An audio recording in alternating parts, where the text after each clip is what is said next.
an astonishing development in the investigation into the June killing of Hardeep Singh Nijjar outside a Surrey Gurdwara. Prime Minister Justin Trudeau cited credible intelligence suggesting India was behind the slaying. On the evening of June 18th, Nijjar was shot to death outside the Guru Nanak Sikh Gurdwara, where he served as president. Nijjar was a leader of the Khalistan movement, pushing for an independent Sikh state. The Indian government had labeled him a terrorist. Canada has declared its deep concerns to the top intelligence and security officials of the Indian government. Last week at the G20, I brought them personally and directly to Prime Minister Modi in no uncertain terms. Any involvement of a foreign government in the killing of a Canadian citizen on Canadian soil is an unacceptable violation of our sovereignty. We know that the practice of the Indian government has been one of division, of violence, persecution, attacking those that are critical of the government. It is now an important time to send a clear message as a democratic country, as a country that respects the rule of law.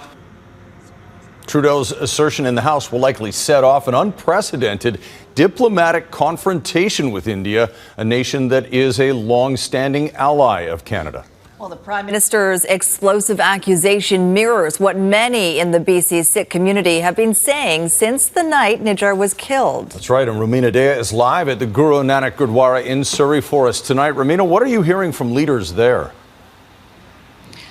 Chris, the community was astounded by Trudeau's announcement today on the House floor. And while they are grateful for it, they say it was an epic moment. They're equally angry that no one listened to them for months. Over the past number of weeks, Canadian security agencies have been actively pursuing credible allegations of a potential link between agents of the government of India and the killing of a Canadian citizen, Hardeep Singh Nijjar. A stunning allegation. No evidence, no details released by the Trudeau government.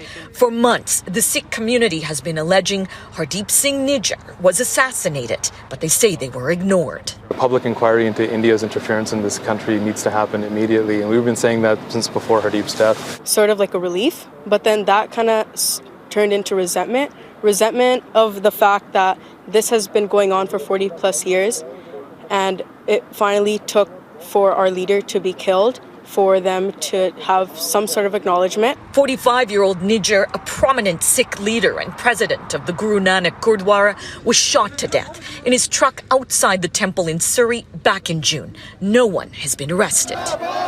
This thing, it shook the community across the entire world, including in Punjab. For months, the community has been demanding the federal government look into allegations of foreign involvement. The Indian government claims Nijjar is a terrorist and last year put a bounty on his head.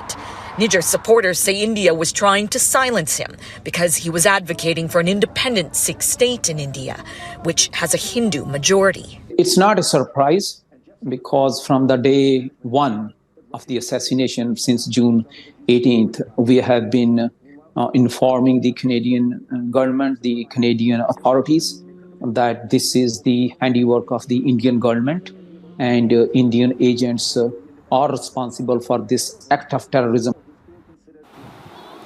Sikh groups are questioning the timing of Trudeau's announcement. They're hoping that this is not a political move. They are vowing protests across the country at Indian consulates across Canada. And that's going to be on Monday, as I mentioned, in Vancouver we know of, Toronto and Ottawa. As far as the temple here tonight, there will be a memorial service for Nijjar starting at 7 p.m. Back to you. All right, thanks very much, Rumina.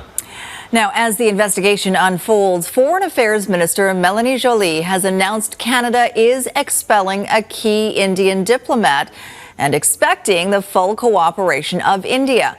Ottawa Bureau Chief Mercedes Stephenson joins us with more on the bigger picture and the dominoes that could fall. Mercedes. Well, this really is a difficult situation for the Trudeau government, who've been trying to shift away from the focus on China and the souring relationship there, concerns about foreign interference. And now the other major ally in the region, India, is obviously under a tremendously strained relationship.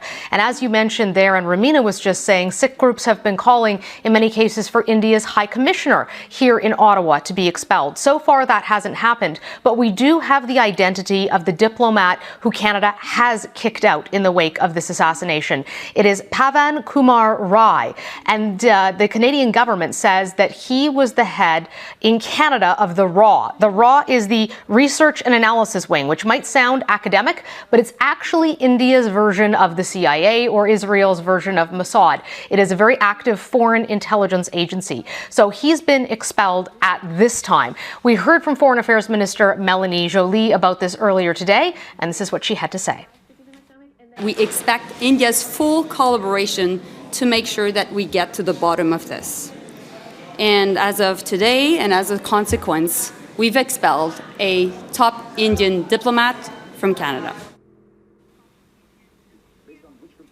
And this really is going to be a tough situation for Justin Trudeau to navigate, because the government has just released this policy, the Indo-Pacific policy, which they've really been touting, which obviously focused a great deal around India. And now there are serious questions about what the relationship will look like.